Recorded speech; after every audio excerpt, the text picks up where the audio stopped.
ಶ್ರೀಗುರುಭ್ಯೋ ನಮಃ ಹರಿ ಓಂ. ಪ್ರಾಣಾದೇರೀಶಿತಾರಂ ಪರಮಸುಖನಿಧಿಂ ಸರ್ವದೋಷವ್ಯಪೇತಂ ಸರ್ವಾಂತಸ್ಥಂ ಸುಪೂರ್ಣಂ ಪ್ರಕೃತಿಪತಿಮಜಂ ಸರ್ವಬಾಹ್ಯಂ ಸುನಿತ್ಯಂ ಸರ್ವಜ್ಞಂ ಸರ್ವಶಕ್ತಿಂ ಸುರಮುನಿಮನುಜಾದ್ಯೈಃ ಸದಾ ಸೇವ್ಯಮಾನಂ ವಿಷ್ಣುಂ ವಂದೇ ಸದಾನಂ ಸಕಲ ಜಗದನಾದ್ಯಂತ ಮಾನಂದದಂ ತಂ. ಶ್ರೀ ಗುರುಭ್ಯೋ ನಮಃ. ನಿನ್ನೆ ಕೊನೆಯಲ್ಲಿ ಓದ್ತಾ ಇರುವಾಗ ಆತ್ಮಾವ ಅರೆ ದ್ರಷ್ಟವ್ಯ ಶ್ರೋತವ್ಯೋ ಮಂತವ್ಯೋ ನಿಧಿಧ್ಯಾಸಿತವ್ಯೋ ಅಂತ ಪಾಠ ಆಗಿತ್ತು. ಅದು ಶ್ರೋತವ್ಯ ಮಂತವ್ಯ ನಿಧಿಧ್ಯಾಸಿತವ್ಯ ಅಂತ ಹೇಳಿದಂತೆ ಆಯಿತು. ಅದರಲ್ಲಿ ಶ್ರವಣ, ಮನನ ಹಾಗೂ ಧ್ಯಾನ ಈ ಮೂರರ ವಿಶೇಷ ಏನು ಅಂತನ್ನುವುದನ್ನ ನಿನ್ನೆ ತಿಳ್ಕೊಂಡಿವಿ. ಧ್ಯಾನವು ಭಗವಂತನ ಸಾಕ್ಷಾತ್ಕಾರಕ್ಕೆ ನೇರವಾಗಿ ಸಾಧನವೆನಿಸುತ್ತದೆ.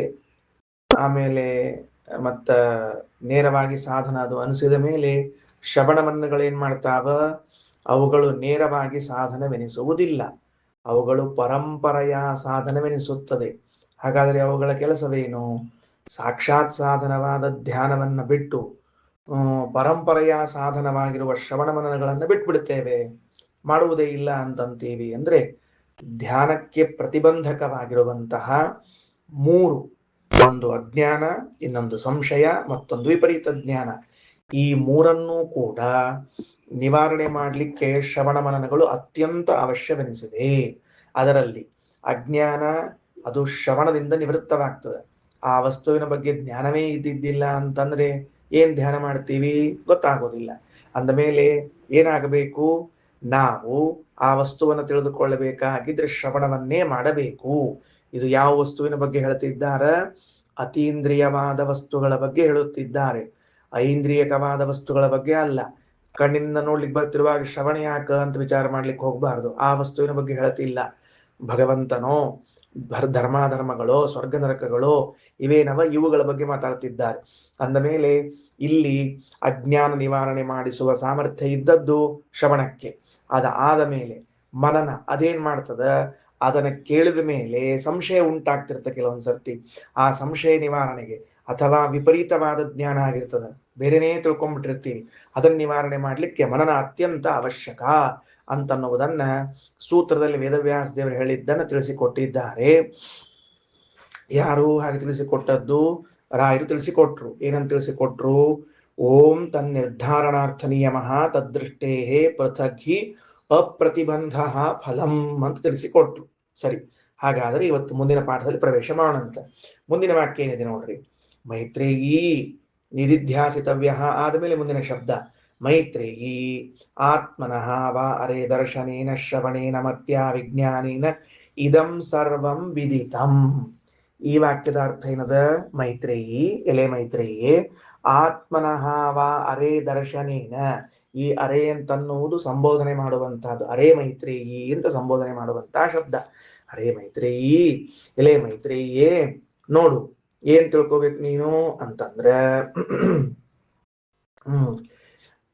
ಆತ್ಮನಃ ದರ್ಶನೇನ, ಈ ಭಗವಂತನ ದರ್ಶನದಿಂದ, ಅಂದ್ರೆ ಭಗವಂತನ ದರ್ಶನದಿಂದ, ಶ್ರವಣೇನ ಶ್ರವಣದಿಂದ, ಮತ್ಯ ಮನನೇನ, ವಿಜ್ಞಾನೇನ ವಿಜ್ಞಾನದಿಂದ, ಅಂದ್ರೆ ತಿಳಿದುಕೊಳ್ಳು ಸಾಕ್ಷಾತ್ಕಾರದಿಂದ, ಇದಂ ಸರ್ವಂ ವಿದಿತಂ, ಇದು ಎಲ್ಲವನ್ನೂ ಕೂಡ ತಿಳಿದಂತೆ ಆಯಿತು. ಇಲ್ಲಿ ವಿಜ್ಞಾನೇನ ಎಂಬ ಶಬ್ದದಿಂದ ನಿಧಿಧ್ಯಾಸನೇನ ಅಂತ ರಾಯರ ಅರ್ಥ ಬರೀತಾರೆ.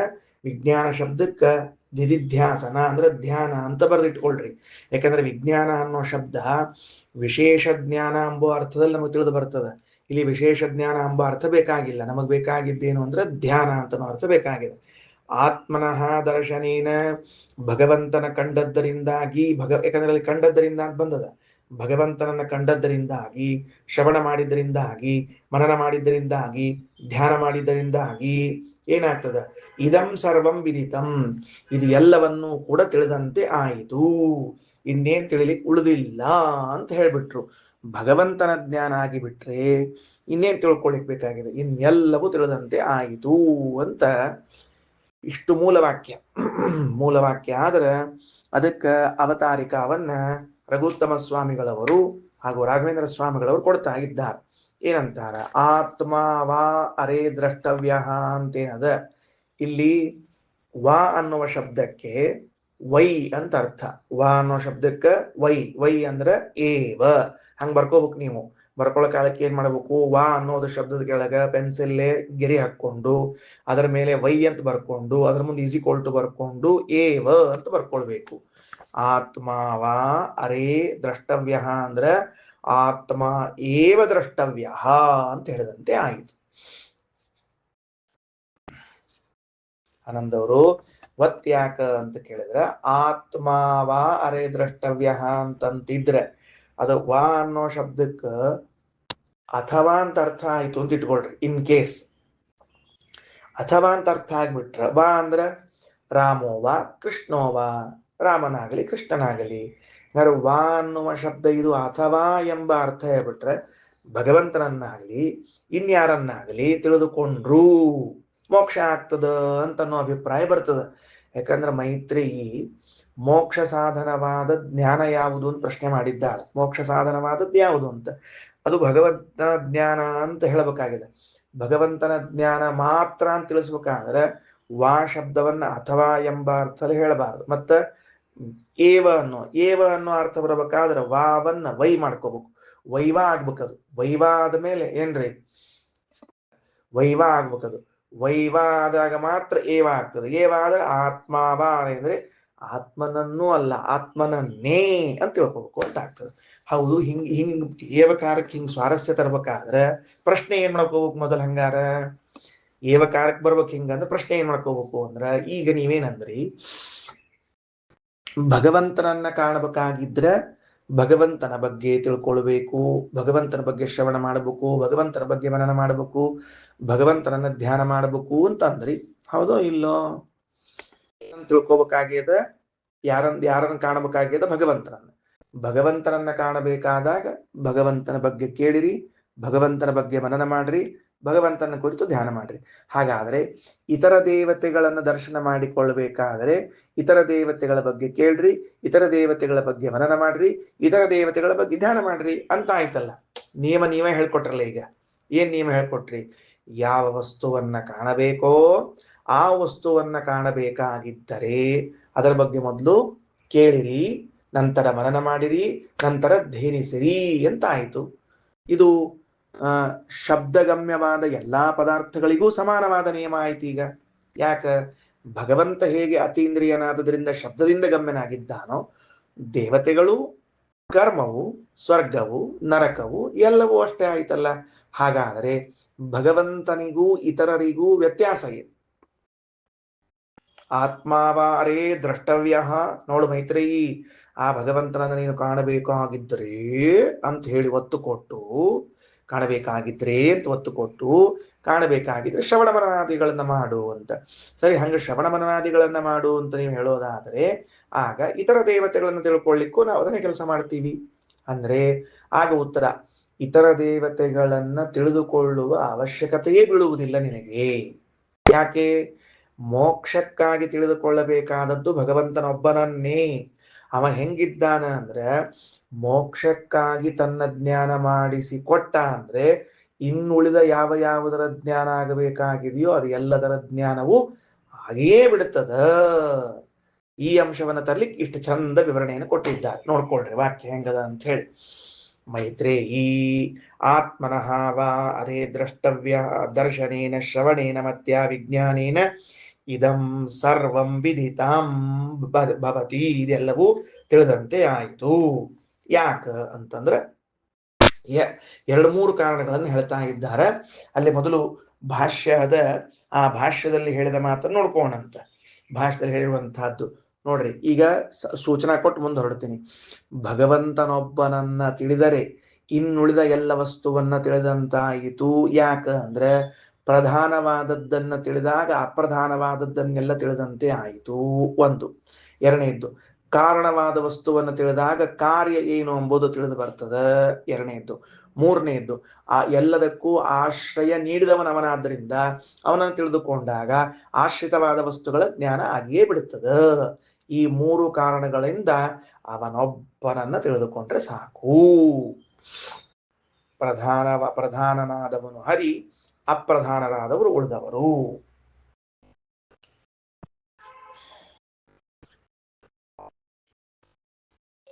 ಪ್ರಧಾನ ವಸ್ತುವಿನ ಜ್ಞಾನವಾದರೆ ಅಪ್ರಧಾನವಾದ ವಸ್ತುವಿನ ಜ್ಞಾನವಾದಂತೆಯೇ. ಅದನ್ನು ತಿಳಿದುಕೊಳ್ಬೇಕಾದಾಗ ಏನೇನು ತಿಳಿದುಕೊಳ್ಬೇಕಾದ್ರೆ ಅಥವಾ ತಿಳಿದರೆ ಏನು ಪ್ರಯೋಜನ ಅದ ಅದೆಲ್ಲವೂ ಆಗ್ತದೆ. ಇನ್ನ ಕಾರಣ ಕಾರ್ಯ ಎರಡನೇ ಪಾಯಿಂಟು. ಭಗವಂತನು ಈ ಜಗತ್ತಿಗೆ ಕಾರಣ ಎನಿಸಿದ್ದಾನೆ. ಕಾರಣನಾದವನ ತಿಳ್ಕೊಂಡ್ರೆ ಕಾರ್ಯವಾದದ್ದೆಲ್ಲ ಗೊತ್ತು. ಇವನೇ ತಾನೇ ಎಲ್ಲದಕ್ಕೂ ಕಾರಣ. ಆಯ್ತು, ಮುಗಿದು ಹೋಯ್ತು. ಯಾರೋ ಒಬ್ರು ಹೆಂಗಿದ್ದಾರೆ ಅಂತ ಇಟ್ಕೊಳ್ರಿ. ವ್ಯತಿರೇಕ ದೃಷ್ಟಾಂತ ಕೊಡ್ತಿದ್ದೀನಿ, ವ್ಯತಿರೇಕ ದೃಷ್ಟಾಂತ ಕೊಡ್ತಿದ್ವಿ ಅಥವಾ ಅನ್ವಯ ದೃಷ್ಟಾಂತ ಇಟ್ಕೊಳ್ರಿ. ಯಾವಾಗ್ಲೂ ಎಲ್ಲ ಕೆಲಸಗಳಲ್ಲೂ ತಾವು ಮತ್ತೆ ಮುಂದೆ ನಿಂತು ಎಲ್ಲ ಮಾಡ್ತಿರ್ತಾರೆ. ಹಣಕಾಸಿನ ಸಹಾಯ ಮಾಡ್ತಿರ್ತಾರೆ, ಸಮಾಜ ಸೇವೆ ಮಾಡ್ತಿರ್ತಾರೆ. ಒಂದೇನೋ ದೊಡ್ಡ ಕೆಲಸ ಆಗಬೇಕಾಗಿದೆ. ಯಾರೋ ಕೇಳಿದ್ರಂತ, ಇದಕ್ಕ ಯಾರು ಕಾರಣ, ಇದನ್ನ ಮಾಡೋರು ಯಾರು ಅಂತ ಕೇಳಿದಂತೆ. ಇಲ್ಲ ಅವರ ಆಯ್ತು, ಕೆಲಸ ಆಯ್ತು ಬಿಡ್ರಿ ಅಂದ್ಬಿಟ್ರಂತ. ಅದೇನ್ರಿ ಅವ್ರ ಕೆಲಸ ಆಯ್ತು ಬಿಡ್ತು ಅಂದ್ರೆ, ಇಂಥವ್ರು ನಿಂತುಕೊಂಡು ಕೆಲಸ ಮಾಡ್ತಿದ್ದಾರೆ ಅಂದ್ಮೇಲೆ ಆ ಕೆಲಸ ಆಗದೆ ಇದ್ರೆ ಹೇಗಾಗ್ತದೆ? ಕಾರಣ ನೆನೆಸಿರುವಂತಹ ವ್ಯಕ್ತಿ ತಿಳಿದಾಗ ಕಾರ್ಯವು ತಾನೇ ತಿಳಿದು ಬರ್ತದ. ಇನ್ನ ಮೂರನೇದ್ದು ಆಶ್ರಯ ಆಶ್ರಿತ. ಶಬ್ದ ಹೆಂಗ್ ಬರಬೇಕು? ಆಶ್ರಯ ಮೊದಲು, ಆಶ್ರಿತ ಎರಡನೇದ್ದು. ಭಗವಂತನು ಆಶ್ರಯನಾಗಿದ್ದಾನೆ ಅಂದಮೇಲೆ ಉಳಿದದ್ದೆಲ್ಲವೂ ಆಶ್ರಿತವಾಗಿದೆ. ಈಗ ಇದು ಏನಾಯ್ತು ಅಂದ್ರೆ, ಮೈತ್ರೇಯಿ ಆತ್ಮನೋ ವಾ ಅರೆ ದರ್ಶನೇನ ಆತ್ಮನಃ ವಾ ಅರೆ ದರ್ಶನೇನ ಶ್ರವಣೇನ ಮತ್ಯಾ ವಿಜ್ಞಾನೇನ ಇದಂ ಸರ್ವಂ ವಿದಿತಾಂ. ಈಗ ಭಾಷ್ಯ ನೋಡ್ಕೊಳ್ರಿ. ಏನಂತಾರ? ಆತ್ಮ ನಾರಾಯಣ. ಅಲ್ಲಿ ಹೆಂಗ್ ಶಬ್ದ ಅದು ಆತ್ಮ ಆದ್ ಮುಂದೆ ಏನ್ ಬರ್ಕೋಬೇಕು? ಈಸ್ ಈಕ್ವಲ್ ಟು ಹಾಕೋಬೇಕು. ಯಾಕ? ಆತ್ಮ ನಾರಾಯಣ ಅಂದ್ರೆ ಏನ್ ತಿಳ್ಕೊಬೇಕು ನಾವು? ನಮ್ಗೇನ್ ಅರ್ಥ ಆಗಂಗಿಲ್ಲ ಅದು. ಮತ್ತೆ ಆತ್ಮ ನಾರಾಯಣ ಅಂತ ಬರೆದ್ರೆ ಯಾಕೆ ನೀವು ಅಂತಂದ್ರೆ, ಅದರ್ಥ ಇಷ್ಟು. ಉಪನಿಷತ್ತಿನಲ್ಲಿ ಆತ್ಮನಸ್ತು ಕಾಮಾಯ, ಆತ್ಮನಸ್ತು ಕಾಮಾಯ ಅಂತ ಪ್ರತಿ ಬಾರಿ ಆತ್ಮ ಶಬ್ದ ಬಂದಿದೆಯಲ್ಲ, ಆ ಆತ್ಮ ಯಾರು ಅಂದ್ರೆ ನಾರಾಯಣ ಅಂತ ಅರ್ಥ. ಸರಿನಾ? ಶ್ರೀಮದಾಚಾರ್ಯ ಆತ್ಮ ನಾರಾಯಣ ಅಂತ ಬರೆದಿದ್ದಾರೆ ಅಂದ್ರೆ ಆತ್ಮ ಶಬ್ದದ ಮುಂದೆ ಈಸ್ ಈಕ್ವಲ್ ಟು ಅದ ಅಂತ ಅರ್ಥದಕ್ಕೆ. ಇನ್ನ ಇಲ್ಲೊಂದು ಸ್ವಾರಸ್ಯ ತೋರಿಸ್ತಾರೆ. ಏನ್ ಸ್ವಾರಸ್ಯ ತೋರಿಸ್ತಾರೆ? ಉಪನಿಷತ್ತು ಓದಿದಾಗ ನಮಗೊಂದು ಅರ್ಥ ಆಗ್ಯದ.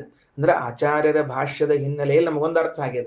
ಏನು ಅಂದ್ರೆ, ನಾನು ಏನು ಗಜಂ ನಿಂತರು, ನಾನೇನ್ ಗಜಂ ನಿಂತರು, ನನ್ನ ಇಚ್ಛೆಯಂತೆ ಯಾವ ವಸ್ತುಗಳು ನನಗೆ ಪ್ರಿಯವಾಗುವುದಿಲ್ಲ. ಭಗವಂತನ ಇಚ್ಛೆಯಿಂದಲೇ ಎಲ್ಲ ವಸ್ತುಗಳು ನನಗೆ ಪ್ರಿಯವಾಗುತ್ತವೆ. ನಾನು ಎಲ್ಲರಿಗೂ ಪ್ರಿಯನಾಗ್ತೇನೆ. ಲೋಕದಲ್ಲಿ ಕೆಲವರು ನನ್ನ ನೋಡಿದರೆ ಮುಖ ತಿರ್ಸ್ಕೊಂಡು ಹೋಗ್ತಾರೆ, ಸಿಟ್ಟು ಮಾಡ್ಕೋತಾರೆ, ದ್ವೇಷ ಮಾಡ್ತಾರೆ. ನಾ ಏನ್ ಮಾಡಿದ್ದೀನಿ ಅವರಿಗೆ? ನಮಗ್ ಗೊತ್ತೇ ಇಲ್ಲ. ಬಹಳ ವಿಚಿತ್ರ ಇರ್ತದೆ ಲೋಕದಲ್ಲೆಲ್ಲ. ಸುಮ್ಮನೆ ಹೊರಟಿರ್ತೀವಿ ನಮ್ಮ ಪಾಡಿ ನಾವು. ನಮ್ಮ ನೋಡಿದ್ಕೊಳ್ಳಿ ಗೊರ್ರ ಅಂತ ನಾವು. ಈಗ ಏನಪ್ಪಾ ನಾನೇನ್ ಮಾಡಿದ್ದೀನಿ? ಹಿಂಗೆ ಎಂದೂ ನೋಡಿರೋದೇ ಇಲ್ಲ ಅವನನ್ನ, ಫಸ್ಟ್ ಟೈಮ್ ನೋಡಿರ್ತೀವಿ. ಅಂಥವ್ನು ನಮ್ ನೋಡಿದ್ಕೊಳ್ಳಿ ಗುರ್ರ ಅಂತ. ಏನ್ ಹಿಂಗ್ಯಾಕಾಯ್ತು ಅಂದ್ರೆ, ಎಲ್ಲವೂ ಹರಿ ಇಚ್ಛೆ. ನಿನಗೇನೂ ತಿಳಿಯೋದಿಲ್ಲ ಅದರಲ್ಲಿ. ಇಷ್ಟೇ ತಿಳ್ಕೋಬೇಕು. ಅವನು ನನ್ನನ್ನು ಪ್ರೀತಿಸಿದನ, ಹರಿ ಇಚ್ಛೆ. ಅವನನ್ನು ನೋಡಿ ಮುಖ ತಿರುಗಿಸಿಕೊಂಡ, ಹರಿ ಇಚ್ಛೆ. ಅವನನ್ನ ನೋಡಿ ಸಿಟ್ಟು ಮಾಡಿಕೊಂಡ, ಹರಿ ಇಚ್ಛೆ. ಇದರಲ್ಲಿ ಏನೂ ಬೇರೆದು ಇಲ್ಲ. ಇಷ್ಟು ತಿಳ್ಕೊ. ಈಗ ಇದು ಅರ್ಥ ಆಯ್ತು. ಅಂದ್ರೆ ಭಗವಂತನ ಇಚ್ಛೆಯಿಂದಲೇನೆ ನಾನು ಇನ್ನೊಬ್ಬರಿಗೆ ಪ್ರಿಯನಾಗುತ್ತೇನೆ, ಇನ್ನೊಬ್ಬರು ನನಗೆ ಪ್ರಿಯರಾಗುತ್ತಾರೆ. Chapter close. ಈಗ ಶ್ರೀಮದಾಚಾರ್ಯ ಏನ್ ಮಾಡ್ತಾರೆ ಅಂದ್ರೆ, ಈ ಅರ್ಥವನ್ನ ಹೇಳುವುದರ ಜೊತೆಗೆ ಪರರ ಭಾಷ್ಯದಲ್ಲಿ ಬಂದಿರುವ ಇದಕ್ಕೆ ವ್ಯಾಖ್ಯಾನ ಏನಿದೆಯಲ್ಲ, ಸ್ವಲ್ಪ ತಪ್ಪು ವ್ಯಾಖ್ಯಾನ ಇದೆ. ಸ್ವಲ್ಪ ಅಂದ್ರೆ ಹೇಳೋ ಶಬ್ದಕ್ಕೆ ಸ್ವಲ್ಪ ಅಷ್ಟ ಚಲೋ ಅಬದ್ಧ ವ್ಯಾಖ್ಯಾನ ಮಾಡ್ಯಾರ. ಆ ಚಲೋ ಅಬದ್ಧ ವ್ಯಾಖ್ಯಾನವನ್ನ ಹೆಂಗ ತಪ್ಪು ಅಂತ ತಿಳಿಸ್ಕೊಡ್ಬೇಕು ಅಂತ ಮುಂದೆ ಹೊಡ್ತಾರೆ. ವಾಕ್ಯ ನೋಡ್ಕೊಳ್ರಿ. ತಸ್ಯೈವ ಹಿ ಕಾಮೇನ ಪತ್ಯಾದಿಹಿ ಪ್ರಿಯೋ ಭವತಿ. ತಸ್ಯೈವ ಹಿ, ಹಿಂದೆ ಯಾವ ಶಬ್ದ ಯಾರು ಬಂದಾರ? ನಾರಾಯಣ ಬಂದಾನ. ತತ್ ಶಬ್ದ ಏನ್ ಮಾಡ್ತದ? ಪೂರ್ವದಲ್ಲಿ ಬಂದವನ ಸ್ಮರಣೆ ತಂದು ಕೊಡ್ತದೆ. ತಸ್ಯೈವ, ಆ ನಾರಾಯಣನ ಕಾಮೇನ ಇಚ್ಛೆ, ಆ ಏವ ಶಬ್ದವನ್ನು ಇಲ್ಲಿ ಇಟ್ಕೋಬೇಕು. ಆ ಭಗವಂತನ ಇಚ್ಛೆಯಿಂದಲೇನೇ. ನೋಡ್ರಿ ವಾಕ್ಯ ಹೆಂಗ್ ಬರ್ದಾರ? ತಸ್ಯೈವ ಹಿ ಕಾಮೇನ ಅಂತದ. ಅವನೇನೇ ಇಚ್ಛೆಯಿಂದ ಅಂತದ. ಅವನೇನೇ ಇಚ್ಛೆಯಿಂದ ಬೇಕಾಗಿಲ್ಲ, ಅವನ ಇಚ್ಛೆಯಿಂದನೇನೇ ಅಂತ ಬೇಕು. ಇಚ್ಛೆಯಿಂದಲೇ ಅಂತ ಬೇಕು. ಆ ಭಗವಂತನ ಇಚ್ಛೆಯಿಂದಲೇನೆ ಪತ್ಯಾದಿ ಪ್ರಿಯೋ ಭವತಿ. ಹೆಂಡತಿಗೆ ಗಂಡ ಪ್ರಿಯನಾಗುವುದಾಗಲಿ, ಗಂಡನಿಗೆ ಹೆಂಡತಿ ಪ್ರಿಯರಾಗುವುದಾಗಲಿ ಎಲ್ಲವೂ ಆಗ್ತದೆ. ನಹಿ ಪತ್ಯಾದೀನಾಂ ಜಾಯಾದೀನಾಂ ಅಹಂ ಪ್ರಿಯಂ ಸ್ಯಾಮಿತಿ ಕಾಮನಾ ಮಾತ್ರೇಣ ಪ್ರಿಯತ್ವಂ ಭವತಿ. ಬರೇ ಗಂಡ ಮೊದಲಾದವರು, ಹೆಂಡತಿ ಮೊದಲಾದವರು ಅಹಂ ಪ್ರಿಯಂ ಸ್ಯಾತಿತಿ ಕಾಮನಾ ಮಾತ್ರೇಣ, ನಾನು ಎಲ್ಲರಿಗೆ ಪ್ರಿಯನಾಗಬೇಕು ಅಂತ ಇಚ್ಛಾ ಮಾಡಿದ ಮಾತ್ರದಿಂದ ಆಗೋದಿಲ್ಲ. ಆಗೋದಿಲ್ಲ. ನಿನ್ನ ಇಚ್ಛಾ ನಿನ್ನ ಮನೆಯೊಳಗ ನಡೆಯುವುದಿಲ್ಲ ತಮ್ಮ. ಇನ್ನು ಉಳಿದ ಕಡೆಗೆ ಎಲ್ಲಿ ನಡೀತದೆ ವಿಚಾರ ಮಾಡಿ ನೋಡು. ನೀವಂದ್ಸಲ ಇಚ್ಛಾ ಮಾಡಿ ನೋಡು, ನಡೀತದೇನಂತಿಂದು. ಮನ್ಯಾಗ ಕುರ್ಚಿ ಮೇಲೆ ಕುತ್ಕೊಂಡು ಬಾಗಲ ಹಾಕಂತ ಒಂದ್ಸಲ ಹೇಳಿ ನೋಡಂತ ಮನೆಯೊಳಗೆ ಯಾರಿಗಾರ ಕೇಳ್ತಾರ ಅವರು. ನಿನಗೂ ಕಾಲ್ ಕೊಟ್ಟಾನೋ ಇಲ್ಲೋ ದೇವರು, ಕೈ ಕೊಟ್ಟಾನೋ ಇಲ್ಲಪ್ಪ ನಿನಗ ಅಂದ್ರೆ ಅತ್ಯಂತ ಪ್ರೇಮದಿಂದ ಕೇಳ್ತಾರ. ಅದರಿಂದ ಅವಾಗ ನಮ್ಮ ಇಚ್ಛಾ ಲೋಪ ಆಗ್ಯದಂತ ಗೊತ್ತಾಗಂಗಿಲ್ಲ. ನಮ್ಮ ಮೇಲೆ ಬಹಳ ಪ್ರೀತಿ ಮಾಡ್ತಾರೆ, ನಾವು ಕೆಲಸಕ್ಕೆ ಭಾಗವಹಿಸ್ಬೇಕು ಅನ್ನೋ ಹಂಗ.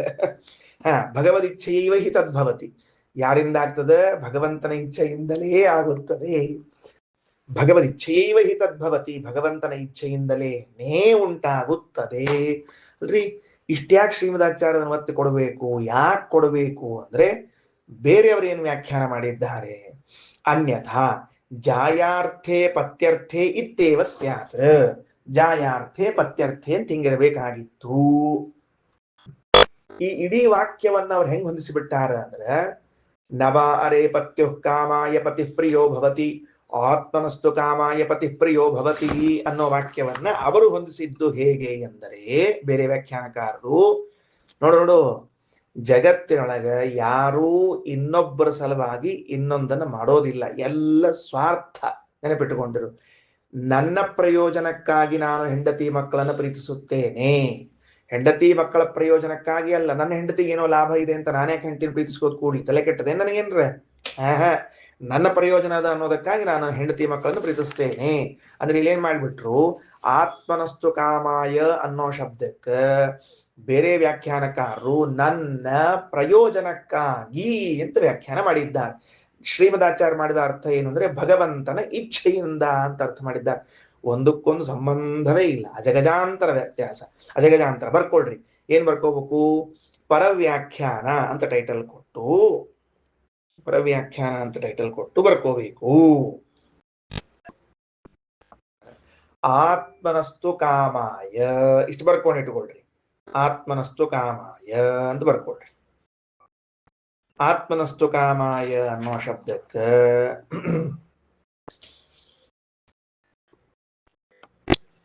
ತನ್ನ ಪ್ರಯೋಜನಕ್ಕಾಗಿ ಅಂತ ಅರ್ಥ ಬರ್ಕೋಬೇಕು. ತನ್ನ ಪ್ರಯೋಜನಕ್ಕಾಗಿ ಅಂತ ಅರ್ಥ ಬರ್ಕೊಳ್ಬೇಕು.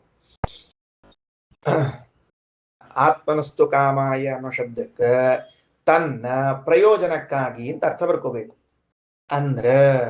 ಅಂದ್ರ ಈಗೇನಾಯ್ತು? ಅವ್ರು ಹೆಂಗ್ ಬರ್ದಾರ ನೋಡ್ರಿ, ಹೆಂಗ್ ವ್ಯಾಖ್ಯಾನ ಮಾಡ್ರೆ. ಪತ್ಯು ಕಾಮಾಯ ಪತಿ ಪ್ರಿಯೋ ಭವತಿ, ಆತ್ಮನಸ್ತು ಕಾಮಾಯ ಪತಿ ಪ್ರಿಯೋ ಭವತಿ ಅನ್ನೋ ಶಬ್ದಕ್ಕ ಭರ್ತು ಕಾಮಾಯ ಪ್ರಯೋಜನಾಯ ಜಾಯಾಯಾಹ ಪತಿ ಪ್ರಿಯೋ ನ ಭವತಿ, ಕಿಂ ತರ್ಹಿ ಆತ್ಮನಸ್ತು ಕಾಮಾಯ ಪ್ರಯೋಜನಾಯ ನೈವ ಭಾರ್ಯಾಯಾಹ ಪತಿ ಪ್ರಿಯೋ ಭವತಿ. ಭಾರ್ಯಾಯಾಹ ಪತಿ ಪ್ರಿಯ ಕಿಮರ್ಥಂ ಭವತಿ? ಗಂಡನನ್ನ ಗಂಡ ಎಂಬುದಕ್ಕಾಗಿ ಪ್ರೀತಿಸುವುದಿಲ್ಲ. ಗಂಡ ನನ್ನ ಪ್ರಯೋಜನಕ್ಕಾಗಿ ಇದ್ದವನು ಎಂದು ಪ್ರೀತಿಸುತ್ತಾರೆ. ಹೆಂಡತಿಯನ್ನ ಹೆಂಡತಿ ಎಂಬುದಾಗಿ ಪ್ರೀತಿಸುವುದಿಲ್ಲ. ಹೆಂಡತಿಯು ನನ್ನ ಪ್ರಯೋಜನಕ್ಕಾಗಿ ಇದ್ದಾಳೆ ಎಂದು ಪ್ರೀತಿಸುತ್ತೇವೆ. ಮಕ್ಕಳನ್ನು ಮಕ್ಕಳು ಎಂಬುದಾಗಿ ನಾವು ಪ್ರೀತಿಸುತ್ತಿಲ್ಲ, ಮತ್ತೆ ನನ್ನ ಪ್ರಯೋಜನಕ್ಕಾಗಿ ಪ್ರೀತಿಸುತ್ತಿದ್ದೇವೆ. ನೋಡ್ರಿ ಎಷ್ಟು ವ್ಯತ್ಯಾಸದ. ಈಗ ಅವ್ರು ಹೇಳಿದ ಅರ್ಥ ಏನು ಅಂದ್ರ, ಎಲ್ಲವೂ ಸ್ವಾರ್ಥದಲ್ಲಿ ಕೊನೆಗೊಳ್ಳುತ್ತದೆ. ಎಲ್ಲವೂ ಏನಾಗ್ತದೆ? ಸ್ವಾರ್ಥದಲ್ಲಿ ಕೊನೆಗೊಳ್ಳುತ್ತದೆ. ಎಲ್ಲ ನಾನು ಮುಖ್ಯ, ಉಳಿದವ್ರ ಅಲ್ವೇ ಅಲ್ಲ. ಉಳಿದವ್ರು ತಗೊಂಡು ಏನ್ ಮಾಡ್ಬೇಕಾಗಿದ್ರಿ? ಯಾಕೆ ಹಿಂಗ ಅರ್ಥ ಬರಿಬೇಕಾಯ್ತವರು? ಅವ್ರಿಗೆ ಯಾಕೆ ಬೇರೆ ವ್ಯಾಖ್ಯಾನಕಾರರಿಗೆ ಹೀಗ್ಯಾಕೆ ಅರ್ಥ ಹೊಳಿತು? ಈಗ ದುಡ್ಡಿಗಾಗಿ ದುಡ್ಡನ್ನ ಪ್ರೀತಿಸೋದಿಲ್ಲ. ದುಡ್ಡಿಗಾಗಿ ದುಡ್ಡು ಯಾರು ಪ್ರೀತಿಸ್ತಾರ್ರಿ? ನನ್ನ ಪ್ರಯೋಜನಕ್ಕದ ದುಡ್ಡು ಪ್ರೀತಿಸ್ತೀನಿ ನಾನು. ಮನೆ ಮನೆ ಪ್ರೀತಿಸ್ತಾರೆ ಯಾರು? ನನ್ನ ಪ್ರಯೋಜನಕ್ಕಿದೆ ಅಂತ ಮನೆಯನ್ನು ಪ್ರೀತಿಸುತ್ತೇನೆ ನಾನು. ಇದು ಹೀಗೆ ಅವರ ಅರ್ಥ ಬರೆದಿದ್ದಾರೆ. ಸರಿಯಾ? ಯಾಕೆ ಅರ್ಥ ಬರೆದ್ರು ಅಂತ ಅನ್ನೋದನ್ನ ಈಗ ಹೇಳ್ತೀನಿ. ಈಗ ಬೇರೆಯವರು ಏನ್ ವ್ಯಾಖ್ಯಾನ ಬರ್ದಾರ ಎಂಬೋ ಅರ್ಥವನ್ನು ತಿಳ್ಕೊಂಡ್ವಿ. ಯಾಕೆ ಹಂಗ ಅರ್ಥ ಬರ್ದಾರ ಅಂತ ತಿಳ್ಕೊಬೇಕಲ್ಲ. ನಾವು ಮಕ್ಕಳು ಅಂತ ಪ್ರೀತಿಸ್ತೀವನ? ನಂಗೆ ನಾಳೆ ಅವ ಪ್ರಯೋಜನಕ್ಕೆ ಬೀಳ್ತಾನ ಅಂತ ಪ್ರೀತಿಸ್ಲಿಕ್ಕೆ ಒಟ್ಟ ನಾವು ಸುಮ್ಮನೆ ಯಾರನ್ನ ಪ್ರೀತಿಸಂಗಿಲ್ರಿ ನಾವು. ಹಿಂಗೆ ಯಾಕೆ ಅರ್ಥ ಬರ್ದ್ರ ಅವರು ಅಂದ್ರೆ ಅವರು ಮಾಡಿಕೊಂಡ ವ್ಯವಸ್ಥೆ ಏನು ಅಂದ್ರೆ ವಿಷಯ ಇಷ್ಟೇ ಅದ. ಯಾಜ್ಞವಲ್ಕ್ಯರು ಸನ್ಯಾಸವನ್ನ ತೆಗೆದುಕೊಳ್ಳಿಕ್ಕೆ ಹೊರಟಿರುವಾಗ ಹೆಂಡತಿಯಾದ ಮೈತ್ರಿ ಏನಂತಾಳ, ನನಗ ಹಣಕಾಸು ಬೇಡ, ತತ್ವಜ್ಞಾನವನ್ನ ಮಾಡಿಕೊಡ್ರಿ ಅಂತ ಹೇಳಿದಾಗ ಅವ್ರು ಹೆಂಗ ಅವತರಣಿಕ ಇಟ್ಟುಕೊಂಡಾರ, ಇಂಟ್ರೊಡಕ್ಷನ್ ಇಟ್ಟುಕೊಂಡಾರ ಅಂದ್ರೆ ಸನ್ಯಾಸಕ್ಕೆ ಮೂಲ ಕಾರಣ ವೈರಾಗ್ಯ. ಸನ್ಯಾಸಕ್ಕೆ ಮೂಲ ಕಾರಣ ಯಾವುದು? ವೈರಾಗ್ಯ. ವೈರಾಗ್ಯವಿದ್ದಾಗ ಮಾತ್ರ ಸನ್ಯಾಸ ಸ್ವೀಕಾರ ಮಾಡ್ಲಿಕ್ಕೆ ಬರ್ತದ. ಅಂದ್ರ ಯಾಜ್ಞವಲ್ಕ್ಯರಿಗೆ ತಾವು ಸನ್ಯಾಸವನ್ನು ಸ್ವೀಕಾರ ಮಾಡ್ಲಿಕ್ಕೆ ಹೊರಟದ್ದರಿಂದ ಹೆಂಡತಿಗೆ ಏನನ್ನು ಬೋಧಿಸುತ್ತಿದ್ದಾರೆ ಎಂದರೆ ವೈರಾಗ್ಯವನ್ನ ಬೋಧಿಸುತ್ತಿದ್ದಾರೆ. ನೋಡು ಮೈತ್ರೇಯಿ, ಯಾವ ಪದಾರ್ಥಗಳು ನಮಗಿಂತ ಹೊರಗಿಲ್ಲ ಅಂದ್ರೆ ನಮ್ಮನ್ನು ಬಿಟ್ಟಿಲ್ಲವು. ಎಲ್ಲಾ ಪದಾರ್ಥಗಳಿರೋದು ನನಗೋಸ್ಕರ ಅವ. ಅಂದ ಮೇಲೆ ನಾನು ವಿರಕ್ತನಾಗಬೇಕಾದ್ರೆ ಈ ಎಲ್ಲ ಪದಾರ್ಥಗಳನ್ನು ತ್ಯಾಗ ಮಾಡಬೇಕು. ಹಿಂಗದ ಅವ್ರ ವ್ಯಾಖ್ಯಾನ ಹೆಂಗದ? ನಾನು ಸನ್ಯಾಸಿಯಾಗಬೇಕಾದರೆ ನಾನು ವೈರಾಗ್ಯ ತಾಳಬೇಕು, ನನ್ನಲ್ಲಿ ವೈರಾಗ್ಯ ಭಾವನಾ ಬರಬೇಕಾದ್ರೆ ಈ ಎಲ್ಲ ಪದಾರ್ಥಗಳನ್ನ ಬಿಡಬೇಕು. ಈ ಎಲ್ಲ ಪದಾರ್ಥಗಳನ್ನ ಬಿಡಬೇಕು ಅಂತಾದ್ರೆ ಆ ಪದಾರ್ಥಗಳಿಗೋಸ್ಕರ ನಾನು ಪ್ರೀತಿಯನ್ನ ಮಾಡ್ತಾ ಇದ್ರೆ ನಾನು ಅವಾಗ ಬಿಡ್ಲಿಕ್ಕೆ ಸಾಧ್ಯ ಇಲ್ಲ. ನನಗೋಸ್ಕರ ಆ ಪದಾರ್ಥಗಳನ್ನ ಪ್ರೀತಿ ಮಾಡ್ತೀನಿ ಅಂತ ಆಗಿಬಿಟ್ರೆ ಇಂಪಾರ್ಟೆನ್ಸ್ ನನಗ್ ಬರ್ತದೆ, ಆವಾಗೆಲ್ಲ ಪದಾರ್ಥಗಳನ್ನ ಬಿಡ್ಲಿಕ್ಕೆ ಬರ್ತದ. ಸೊ ವೈರಾಗ್ಯವನ್ನ ತಿಳಿಸುವುದಕ್ಕಾಗಿ ಹೀಗೆ ವ್ಯಾಖ್ಯಾನವನ್ನ ಮಾಡಿ ಕೂತಿದ್ದಾರವರು. ನಾನು ವಿರಕ್ತನಾಗಿ ಸನ್ಯಾಸಕ್ಕೆ ಹೊರಟಿದ್ದೇನೆ ಅಂತ ಇಟ್ಟುಕೊಳ್ಳ್ರಿ. ಆಗ ಮನೆಯನ್ನ ಮನೆಗೋಸ್ಕರ ಪ್ರೀತಿ ಮಾಡ್ತಾ ಇದ್ರೆ, ಇದು ಮನೆ ಇದು ಮನೆ ಇದು ಮನೆ ಅಂತ ಪ್ರೀತಿ ಮಾಡ್ತಾ ಇದ್ರೆ ನಾನು ಬಿಟ್ಟು ಹೋಗ್ಲಿಕ್ಕೆ ಆಗೋದಿಲ್ಲ. ನಾನು ಹೆಂಡತಿ ಪ್ರೀತಿ ಮಾಡ್ತಾ ಇದ್ರೆ ಆಗೋದಿಲ್ಲ. ಮತ್ತೆ ನನ್ನ ಪ್ರಯೋಜನಕ್ಕಾಗಿ ಈ ಮನೆ, ನನಗೋಸ್ಕರ ಇದ್ದದ್ದು ಈ ಜಗತ್ತು, ನನಗೋಸ್ಕರ ಇದ್ದದ್ದು ಅಂದ್ಮೇಲೆ ನಾನ್ ಇಂಪಾರ್ಟೆಂಟ್ ರೀ, ಇವು ತಗೊಂಡು ಏನ್ ಮಾಡ್ಬೇಕು, ಇವತ್ತಿರ್ತಾವ ನಾಳೆ ಹೋಗ್ತಾವ ಅಂತ ಹೇಳಿ ಇವುಗಳನ್ನ ಬಿಟ್ಟು ಹೋಗಲಿಕ್ಕೆ ಬರ್ತದೆ. ಈ ಅಭಿಪ್ರಾಯದಲ್ಲಿ ಆತ್ಮನಸ್ತು ಕಾಮಾಯ ಪತಿಪ್ರಿಯೋ ಭವತಿ. ಹೆಂಡತಿಗೆ ಗಂಡ ಪ್ರಿಯನಾಗೋದು ಯಾಕೆ? ನನ್ನ ಪ್ರಯೋಜನಕ್ಕಾಗಿ ಇವನಿದ್ದವನು ಅಂತ. ಗಂಡನಿಗೆ ಹೆಂಡತಿ ಪ್ರೀತಿ ಪಾತ್ರರಾದದ್ದು ಯಾಕೆ? ನನ್ನ ಪ್ರಯೋಜನಕ್ಕಾಗಿ. ಮಕ್ಕಳು ತಂದೆ ತಾಯಿಗಳಿಗೆ ಪ್ರೀತಿ ಪಾತ್ರರಾದದ್ದು ಯಾಕೆ? ನಮ್ಮ ಪ್ರಯೋಜನಕ್ಕೆ ಇದ್ದಾರೆ ಎಂಬುದಕ್ಕಾಗಿ. ಹೀಗೆ ಅವರು ವ್ಯಾಖ್ಯಾನ ಮಾಡಿದ್ರೆ ಶ್ರೀಮದಾಚಾರ್ಯರಂತಾರೆ ಅರ್ಥ ಅಲ್ಲ, ಹಾಗೆ ಹೇಳಬಾರದು. ಯಾಕ ಅಲ್ರಿ? ಸರಳವಾಗಿ ಹೇಳಿಕ್ ಬರ್ತಿತ್ತೋ ಇಲ್ಲ ಉಪನಿಷತ್ತಿಗೆ? ಹಿಂಗೆ ಉಪನಿಷತ್ತಿನ ಅಭಿಪ್ರಾಯವಿದ್ದಿದ್ದರೆ ಉಪನಿಷತ್ತಿಗೆ ಇಷ್ಟು ಸರಳವಾಗಿ ಅರ್ಥ ಹೇಳಲಿಕ್ಕೆ ಬರ್ತಿತ್ತು ಅಂದ್ರೆ ಏನ್ ಮಾಡ್ಬೇಕಾಗಿತ್ತು? ಜಾಯಾರ್ಥೆ ಪತ್ಯರ್ಥೆ ಇಷ್ಟೇ ಹೇಳ್ಬೇಕಾಗಿತ್ತಲ್ಲ. ಅಂದ್ರ ಏನ್ ಶಬ್ದ ತೆಗಿಬೇಕಾಗಿತ್ತು ಉಪನಿಷತ್ತು? ನವ ಅರೆ ಪತ್ಯು ಕಾಮಾಯ ಪತಿ ಪ್ರಿಯೋ ಭವತಿ, ಜಾಯಾರ್ಥೆ ಪತಿ ಪ್ರಿಯೋ ಭವತಿ, ಇಷ್ಟು ಸಾಕಾಗಿತ್ತು ಶಬ್ದ. ನವ ಅರೆ ಜಾಯಾಯೇ ಕಾಮಾಯೇ ಪ್ರಿಯಾ ಜಾಯಾ ಭವತಿ, ಪತ್ಯರ್ಥೆ ಜಾಯಾ ಪ್ರಿಯಾ ಭವತಿ. ಇಷ್ಟು ಸರಳವಾಗಿ ಹೇಳಲಿಕ್ಕೆ ಬರ್ತಿರುವಾಗ ಉಪನಿಷತ್ತು ಯಾಕೆ ದ್ರಾವಿಡ ಪ್ರಾಣಾಯಾಮವನ್ನ ಮಾಡಿದ್ದು? ಒಂದೊಮ್ಮೆ ಉಪನಿಷತ್ತಿಗೆ ಪರಭಾಷ್ಯಕಾರರು ಹೇಳಿದ ಅರ್ಥವನ್ನೇ ಹೇಳುವ ಉದ್ದೇಶ ಇದ್ರೆ ಹೀಗೆ ವಾಕ್ಯ ಇರಬೇಕಾಗಿತ್ತು. ಹೇಳ್ರಿ, ನವ ಅರೆ ಪತ್ಯು ಕಾಮಾಯ ಪತಿ ಪ್ರಿಯೋ ಭವತಿ, ಜಾಯಾರ್ಥೆ ಪತಿ ಪ್ರಿಯೋ ಭವತಿ, ಹೀಗೆ ಹೇಳ್ಬೇಕಾಗಿತ್ತು. ನವ ಅರೆ ಹೇಳ್ರಿ, ನವ ಅರೆ ಜಾಯಾಯೈ ಕಾಮಾಯ ಜಾಯಾ ಪ್ರಿಯಾ ಭವತಿ, ಪತ್ಯರ್ಥೆ ಪ್ರಿಯಾ ಭವತಿ, ಹೀಗೆ ಹೇಳ್ಬೇಕಾಗಿತ್ತು. ಇದು ಅರ್ಥೆ ಅನ್ನೋ ಶಬ್ದ ಏನ್ ಹೇಳ್ತದ? ಗೋಸ್ಕರ, ಪ್ರಯೋಜನಕ್ಕೆ. ಜಾಯಾರ್ಥೆ ಹೆಂಡತಿಯ ಪ್ರಯೋಜನಕ್ಕೆ, ಪತ್ಯರ್ಥೆ ಗಂಡನ ಪ್ರಯೋಜನಕ್ಕೆ ಅಂತಿರಬೇಕಾಗಿತ್ತು. ಹಂಗಿಲ್ಲ ಅಂತಂದ ಮೇಲೆ ಏನ್ ಅರ್ಥ ಮಾಡಿಕೊಳ್ಬೇಕು ನೀವು ಅಂದ್ರೆ ಆತ್ಮನಸ್ತು ಕಾಮಾಯ, ಭಗವಂತನ ಇಚ್ಛೆಯಿಂದ. ಅಲ್ಲಿ ಕಾಮಾಯ ಒಂದು ಚತುರ್ಥಿ ವಿಭಕ್ತಿ ಅದು, ಆ ವಿಭಕ್ತಿಯನ್ನ ತೃತೀಯ ವಿಭಕ್ತಿಯಲ್ಲಿ ಮಾಡಿಕೊಳ್ಬೇಕು. ಆತ್ಮನಃ ಕಾಮೇನ ಅಂತ ಮಾಡ್ಕೊಳ್ಬೇಕು. ತಿಳ್ಕೊಳ್ರಿ, ನಮ್ಮ ವ್ಯಾಖ್ಯಾನದಲ್ಲಿ ಬರ್ಕೊಳ್ರಿ, ಕಾಮಾಯ ಅನ್ನುವಲ್ಲಿ ತಲೆ ಅಂಡರ್ಲೈನ್ ಮಾಡಿಕೊಂಡು ಕಾಮೇನ ಅಂತ ಮಾಡಿಕೊಳ್ರಿ. ಅದು ಇದ್ದದ್ದು ಚತುರ್ಥಿ ವಿಭಕ್ತಿಯಲ್ಲಿ, ತಿಳಿದುಕೊಳ್ಳಬೇಕಾಗಿದ್ದು ತೃತೀಯ ವಿಭಕ್ತಿಯಲ್ಲಿ. ಹಾಗೆ ವಿಭಕ್ತಿ ವ್ಯತ್ಯಾಸವನ್ನು ಮಾಡಿಕೊಳ್ಳಿಕ್ ಬರ್ತದೆ. ವೇದಗಳಲ್ಲಿ ವ್ಯತ್ಯಾಸ ಉಂಟು, ಅವಕಾಶ ಉಂಟು. ಸರಿ, ಹಾಗಾದ್ರೆ ಆ ಅರ್ಥ ತಪ್ಪು. ಯಾಕಂದ್ರೆ ರಘುತ್ತಮ ಸ್ವಾಮಿಗಳಂತಾರ ಅಲ್ರಿ ಮತ್ತ ಪತ್ಯುಹು ಪ್ರಯೋಜನಾರ್ಥತ್ವೇನ ಅಂತ ಇಷ್ಟೇ ಹೇಳಿದ್ದಾದ್ರೆ ಲಾಘವಾತ್ ಸ್ಪಷ್ಟ ಪ್ರತೀತಿಕತ್ವಾಚ. ನೋಡ್ರಿ, ಪರಭಾಷ್ಯಕಾರರಿಗೆ ಒಂದು ಸಲಹೆ ಕೊಡ್ತಾರೆ ನೋಡ್ರಿ. ಪರವ್ಯಾಖ್ಯಾನಕಾರರೇ ರಘುತ್ತಮ ಸ್ವಾಮಿಗಳು ಸಲಹೆ ಕೊಡೋದು, ಒಂದು ವೇಳೆ ನೀವು ಹೇಳಿದಂತೆ ಗಂಡನ ಪ್ರಯೋಜನಕ್ಕಾಗಿ, ಹೆಂಡತಿಯ ಪ್ರಯೋಜನಕ್ಕಾಗಿ ಅಂತಿದ್ರೆ ಜಾಯಾರ್ಥೇ ಪತ್ಯರ್ಥೇ ಎಷ್ಟು ಅಕ್ಷರ ಬಂದವು? 3 ಅಕ್ಷರ. ಜಾಯಾರ್ಥೆ ಪತ್ಯರ್ಥೆ 3 ಅಕ್ಷರವನ್ನ ಹೇಳಿ ಲಘುಭೂತ ಲಘು ಮಾಡಿಕೊಳ್ಳುವುದಾದ್ರೆ, ಸಂಕ್ಷೇಪ ಮಾಡಿಕೊಳ್ಳಿಕ್ ಬರ್ತಿರುವಾಗ ಆತ್ಮನಸ್ತು ಕಾಮಾಯ ಅಂತ 6 ಅಕ್ಷರಗಳನ್ನು ಯಾಕೆ ಹೇಳ್ಬೇಕಾಗಿತ್ತಪ್ಪ? 3 ಅಕ್ಷರದಿಂದ ಕೆಲಸ ಆಗ್ತಿರುವಾಗ 6 ಅಕ್ಷರಗಳನ್ನು ಯಾರು ಬಳಸ್ತಾರ? ಒಂದು ಬ್ಯಾಗ್ ತಗೊಂಡು ಊರಿಗೆ ಹೋಗ್ಲಿಕ್ಕೆ ಬರ್ತಿರುವಾಗ 3 ಬ್ಯಾಗ್ ತಗೊಂಡು ಯಾಕೆ ಊರಿಗೆ ಹೊಂಟಪ್ಪ ಅವ? ಪ್ರಶ್ನೆ ಬಂತೋ ಇಲ್ಲೋ? ಅಂದ ಮೇಲೆ ಸಂಕ್ಷೇಪದಿಂದ ಕಾರ್ಯವಾಗ್ತಿರುವಾಗ ವಿಸ್ತಾರದಿಂದ ಕಾರ್ಯ ಮಾಡಬಾರದು. ಪತ್ಯರ್ಥೆ ಜಾಯಾರ್ಥೆ ಅಂತ ಹೇಳುವಾಗ ಕೆಲಸ ಆಗ್ತಿರುವಾಗ ಆತ್ಮನಸ್ತು ಕಾಮಾಯ ಆತ್ಮನಸ್ತು ಕಾಮಾಯ ಅಂತ ಅನ್ನಬಾರದು.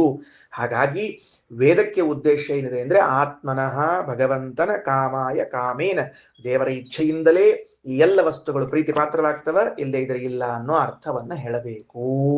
ಒಂದು ವ್ಯಾಖ್ಯಾನ ಮುಗಿಸಿದರು. ಇನ್ನ 2ನೇ ವ್ಯಾಖ್ಯಾನ ಏನು?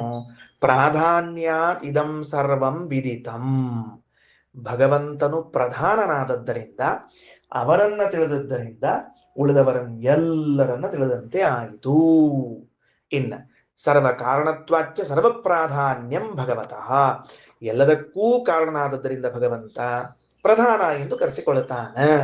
ಅಂದ್ರೆ ಪ್ರಧಾನನಾದದ್ದರಿಂದಾಗಿ ಅವನನ್ನ ತಿಳಿದಿದ್ದರಿಂದ ಅಪ್ರಧಾನರಾದವ್ರನ್ನೆಲ್ಲ ತಿಳಿದಂಗಾಯಿತು. ಅವ ಯಾಕೆ ಪ್ರಧಾನ ಆದ? ಸರ್ವ ಕಾರಣ, ಎಲ್ಲದಕ್ಕೂ ಕಾರಣ ಆದದ್ರಿಂದ ಅವನು ಪ್ರಧಾನ ಎನಿಸುತ್ತಾನೆ. ಸರಿ ಅಲ್ರಿ, ಅವನೇ ಪ್ರಧಾನ ಜಗತ್ನೊಳಗ. ಬ್ರಹ್ಮದೇವರು ಪ್ರಧಾನ, ರುದ್ರದೇವರು ಪ್ರಧಾನ ಅಂತ ಇಲ್ಲೇನ್ ಮತ್ತ? ಹೌದು, ಯಾರಿಲ್ಲ ಅಂದಾರ? ಬ್ರಹ್ಮದೇವರು ಪ್ರಧಾನ, ರುದ್ರದೇವರು ಪ್ರಧಾನ. ಯಾರಿಗೆ?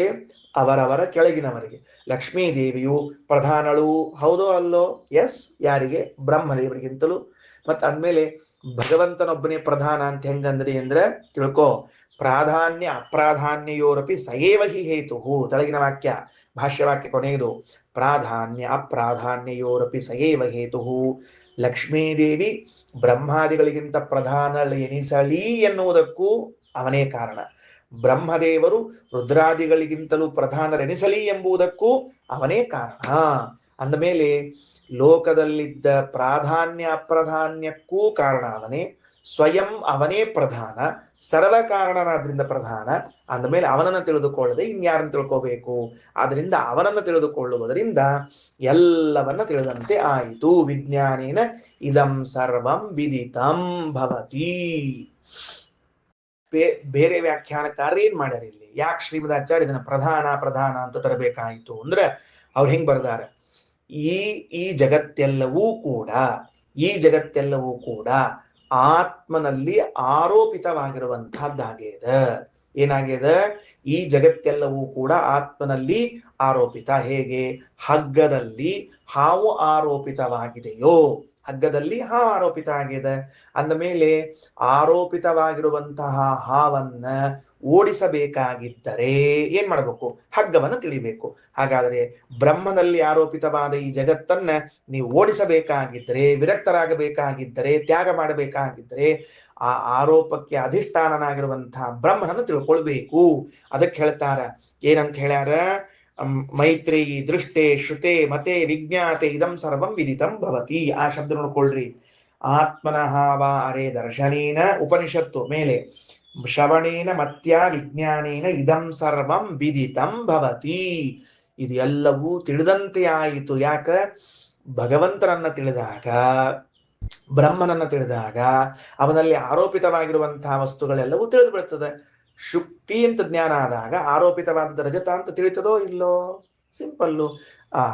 ಹಗ್ಗವನ್ನ ತಿಳಿದಾಗ ಹಾವು ಅಂತ ಆರೋಪಿತವಾದದ್ದು ತಿಳಿತದೋ ಇಲ್ಲವೋ? ಹಂಗ ಬ್ರಹ್ಮನನ್ನ ತಿಳಿದಾಗ ಇದೆಲ್ಲವೂ ಆರೋಪಿತ ಅಂತ ತಿಳಿತದ. ಈ ವಸ್ತುವಿನ ಮೇಲೆ ನಾವು ಪ್ರೇಮ ಮಾಡುವ ಅವಶ್ಯಕತೆ ಇಲ್ಲ, ಬಿಟ್ಟು ಬಿಡಬೇಕು, ಸನ್ಯಾಸವನ್ನು ಸ್ವೀಕಾರ ಮಾಡಬೇಕು ಅಂತ ಪರಭಾಷ್ಯಕಾರರು ವ್ಯಾಖ್ಯಾನ ಮಾಡಿದರೆ ಶ್ರೀಮದಾಚಾರ್ಯ ಅಂತಾರ ಅಲ್ಲ.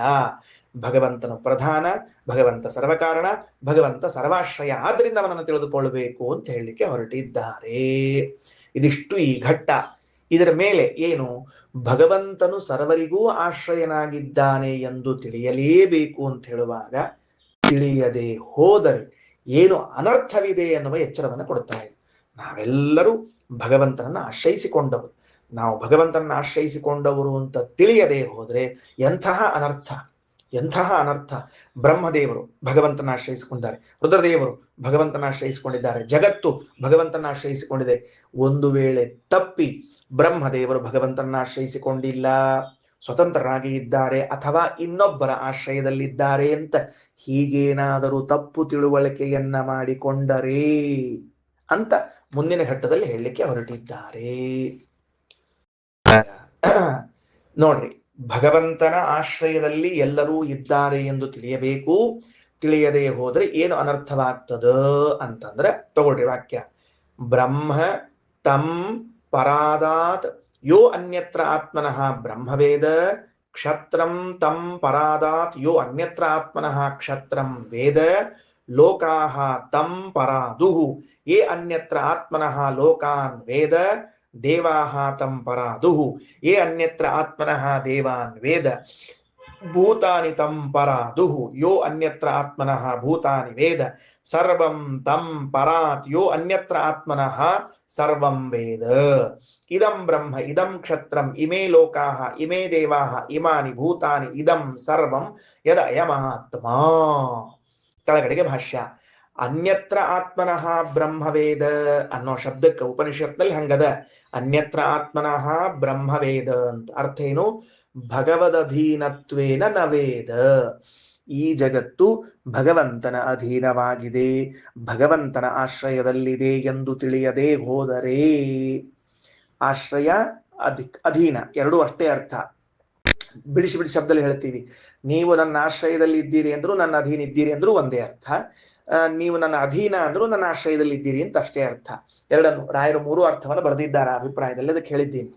ಇನ್ನ ಯಾರು ಭಗವಂತನ ಅಧೀನರಾಗಿ ಜಗತ್ತಿದೆ ಅಂತ ತಿಳಿಯುವುದಿಲ್ಲವೋ, ನೋಡಿ ಮುಂದಿನ ಶಬ್ದ, ತದ ಅನಾಶ್ರಿತತ್ವೇನ ಸ್ಥಾನಾಂತರೇಚ ವೇದ, ಭಗವಂತನನ್ನ ಆಶ್ರಯಿಸಿಕೊಂಡಿಲ್ಲ, ಬೇರೆ ಕಡೆಗೆ ಆಶ್ರಯಿಸಿಕೊಂಡಿದೆ, ಬೇರೆಯವರ ಅಧೀನವಾಗಿದೆ ಅಂತ ತಿಳಿದುಕೊಳ್ಳುತ್ತಾರೋ ಅಂದ್ರ, ಚತುರ್ಮುಖ ಬ್ರಹ್ಮದೇವರು ಭಗವಂತನ ಅಧೀನರಲ್ಲ, ಭಗವಂತನನ್ನ ಆಶ್ರಯಿಸಿಕೊಂಡಿಲ್ಲ, ಬೇರೆಯವರು ಅಂದ್ರೆ ಬೇರೆಯವರನ್ನ ಆಶ್ರಯಿಸಿಕೊಂಡಿದ್ದಾರ ಅಥವಾ ಸ್ವತಂತ್ರರಿದ್ದಾರ, ಬೇರೆಯವರ ಅಧೀನರಾಗ್ಯಾರ, ಸ್ವತಂತ್ರರಿದ್ದಾರ ಅಂತ ಹಿಂಗ ತಿಳಿದುಕೊಂಡ್ರೆ ಏನಾಗ್ತದ, ಆ ಬ್ರಹ್ಮದೇವರೇ ಹಂಗೆ ತಿಳಿದುಕೊಂಡವನನ್ನ ಪರಾತ್ ಪರತೋ ಲೋಕಾಲೋಕಸ್ಯ ಅಂಧೇ ತಮಸಿ, ಅಂಧಂತಮಸ್ಸಿಗೆ ಒಯ್ದು ಹಾಕ್ತಾರಂತ. ಪರಾತ್ ಪರತೋ ಲೋಕಾತ್, ಪರಾತ್ ಅಂತ ಉಪನಿಷತ್ತಿನ ಶಬ್ದ, ಪರಾತಲ್ಲ ಪರಾದಾತ್, ಪರಾದಾತ್ ಅಂತೂ ಉಪನಿಷತ್ತಿನ ಶಬ್ದ, ಅದಕ್ಕೆ ಈಸಿಕ್ವಲ್ ಟು ಹಾಕೊಂಡು ಲೋಕಾಲೋಕಸ್ಯ ಪರತಃ ಅಂಧೇ ತಮಸಿ ಅಂತ ವ್ಯಾಖ್ಯಾನ ಮಾಡಿಕೊಳ್ಬೇಕು. ಆ ಸೆಂಟೆನ್ಸ್ ಹೊಂದಿಸಿಕೊಳ್ಳ್ರಿ ಅಂದ್ರೆ ಸರಿ ಹೋಗ್ತದೆ. ಈಗ ನಾನು ಅಥವಾ ನೀವು ಯಾರೋ ಒಬ್ಬರು ತಪ್ಪು ತಿಳ್ಕೊಂಡ್ವಿ ಅಂತ ಇಟ್ಕೊಳ್ರಿ, ಸುಮ್ಮನೆ ತಿಳ್ಕೊಳ್ಳೋದಿಲ್ಲ ನಾವೆಂದು, ಆ ವಿಷಯ ಬೇರೆ. ಎಕ್ಸ್ ಪಾರ್ಟಿ ಇದ್ದಾನೆ, ಎಕ್ಸ್ ಅನ್ನೋ ವ್ಯಕ್ತಿ ಅವನು ರುದ್ರದೇವರನ್ನ ರುದ್ರದೇವರ ಸ್ವತಂತ್ರರೇ, ಅವರ್ಯಾಕೆ ಭಗವದ್ ಅಧೀನರಾಗ್ತಾರ, ಭಗವಂತನ ಆಶ್ರಯದಲ್ಲೂ ಇಲ್ಲ, ಭಗವಂತನ ಅಧೀನರು ಅಲ್ಲ ಅಂತ ತಿಳಿದುಕೊಂಡರೆ ಆ ರುದ್ರದೇವರು ಅವನನ್ನು ಲೋಕಾಲೋಕ ಪರ್ವತದ ಆಚೆ ಇರುವ ಅಂಧಂತಮಸ್ಸಿನಲ್ಲಿ ಬಿಸಾಡುತ್ತಾರೆ. ಅದು ಅಂಧಂತಮಸ್ಸಿಯಲ್ಲಿದೆ ಅಂತ ಒಂದು ಸ್ಥಾನ ನಿರ್ದೇಶ ಮಾಡಿದರು. ಲೋಕಾಲೋಕ ಪರ್ವತಗಳ ಆ ಬದಿಯಲ್ಲಿ ಇರುವಂತಹದ್ದು ಅಂಧಂತಮಸ್ಸು. ಇಷ್ಟು ಹೊಸ ವಿಷಯ ಇವತ್ತು ನಾವು ಕಲ್ತದ್ದು. ಆ ವಾಕ್ಯ ತಗೊಳ್ರಿ, ಉಪನಿಷತ್ ವಾಕ್ಯ ನೋಡ್ಕೊಳ್ರಿ, ಪರಾದಾತ್ ಮೂಲ ಪದ, ಅದಕ್ಕೆ ಈಸಿಕ್ವಲ್ ಟು ಅನ್ವಯ ಮಾಡ್ಕೋಬೇಕು. ಪರತಃ ಲೋಕಾಲೋಕಸ್ಯ ಅಂಧೇ ತಮಸಿ ಅಂದ್ರೆ ಲೋಕಾಲೋಕಸ್ಯ, ಲೋಕಾಲೋಕವೆಂಬ ಪರ್ವತದ ಪರತಃ ಆಚೆ ಇರುವ ಅಂಧೇ ತಮಸಿ, ಅಂಧನ್ ತಮಸ್ಸಿನಲ್ಲಿ ಹಾಕುತ್ತಾರೆ. ಆದ್ದರಿಂದ ನಾವು ಭಗವಂತನ ಅಧೀನವೆಂಬುದಾಗಿ, ಭಗವಂತನ ಆಶ್ರಯದಲ್ಲಿದ್ದವರೆಂಬುದಾಗಿಯೇ ತಿಳಿಬೇಕು. ಶ್ರೀಕೃಷ್ಣಾರ್ಪಣಮಸ್ತು.